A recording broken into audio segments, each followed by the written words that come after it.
Hey everyone, Jacob here from J.D.T, and today we are doing top 10 Walking Dead characters.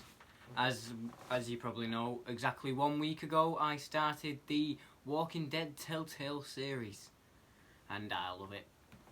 And in December I started watching a series of Walking Dead, and I'm nearly up to date, so don't spoil from season 10 episode 2 onwards, thanks. First, we're going to start off with some honourable mentions. So, the first honourable mention is Michonne. In season 3, she was epic. She would have been in my top 10. Because she was so mysterious and all that. But now, she's been reduced to an honourable mention due to the fact that she's just a caring mother now. Who whines a lot. Really annoying. The next honourable mention is Hershel Greene. We obviously saw an adaptation of Hershel in my Walking Dead Telltale series.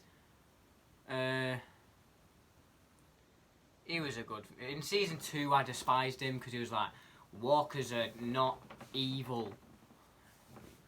But in seasons 3 and 4 he became a lovable character, and it was sad to see him go. In season 4, episode 8. The final honourable mention of today is Eugene Porter. Eugene Porter, I've liked him since the beginning. I kind of didn't like him when he joined Negan in season 7, but oh well. He's a lovable character nonetheless. He's a big smarty pants. A very, very big smarty pants. Now we're on to the actual list. Number 10 is a joint place between... The first part of the joint place is Lydia. Lydia is in my top 10 for a few reasons, but I'm only going to talk about one of the reasons, being that she's a very interesting character, and she's got a very interesting character arc. She's the daughter of the main villain.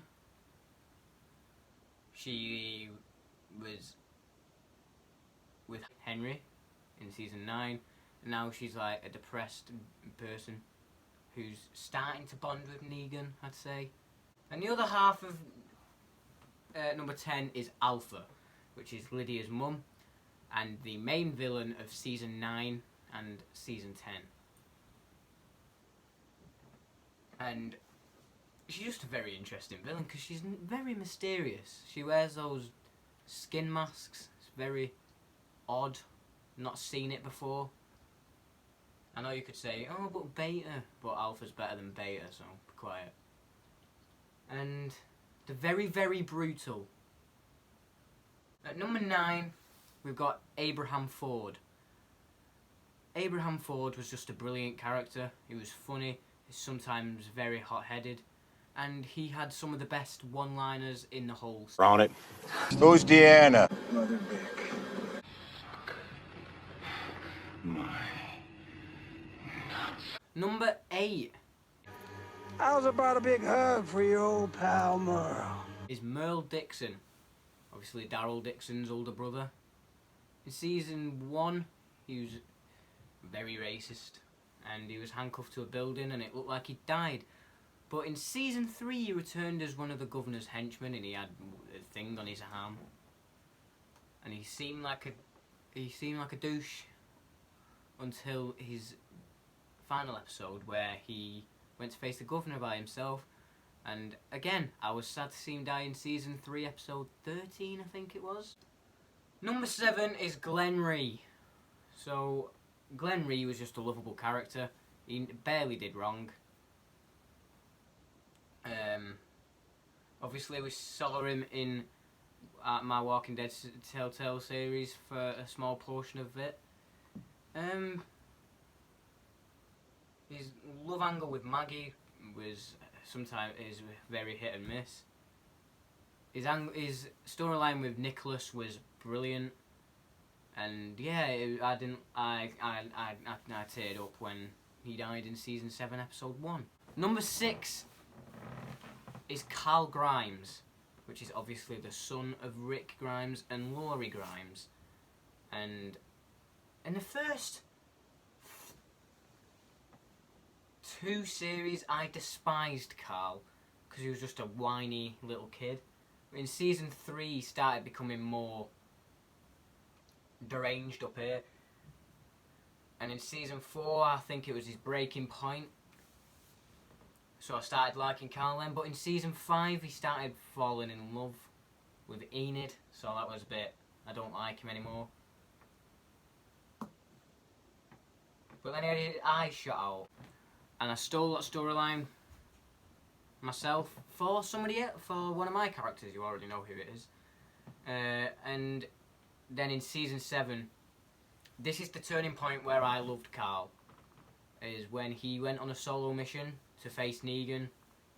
That was the turning point for me. And I was sad to see him go in season 8, episode 9. Number 5 now, we're halfway through. Is Has to be me. Shane Walsh.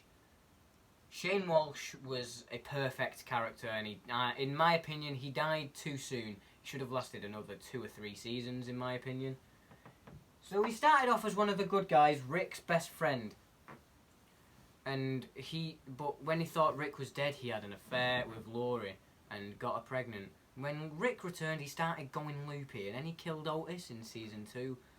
And then he started going insane, started fighting with Dale. And then he killed Randall and broke his own nose to create the illusion that he'd been attacked to just try and kill Rick, but Rick killed him in the process in season 2, episode 12. So, he was a brilliant character. He did what he was supposed to do. He made me hate him so much. But since he died, I realised that the show was not the same without Shane, and it would have been better for him to last more in the series, due to him being such an interesting and well thought out character.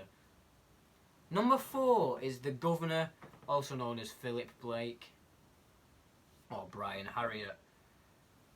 The Governor is a very interesting character because when he made his first appearance in season 3, I thought he was going to end up being one of the good guys. But little did it turn out, he's not one of the good guys. He's a very, very brutal bad guy who keeps heads in fish tanks and has a zombie daughter. He attacks the prison many times. He killed some of my favourite characters like Axel, Merle Dixon, Hershel. And yeah. And I thought he was on a redemption arc in season 4 when he met up with the Chandler family. But little did I know he's too obsessive and he tries to kill everyone. Dies in the process, season 4, episode 8. Number 3 is a very predictable one to be on the list. Had to be me. It's Rick Grimes, the main character from season 1 to season 9, episode 5. The story basically follows Rick Grimes, so how can you not like Rick Grimes? He's got the most character build. He had his down moments, he had his up moments, he's had his insane moments, he's had his sane moments, and he's had his changes. I love Rick Grimes, and in season 9, episode 5, I was a bit distraught that he'd left.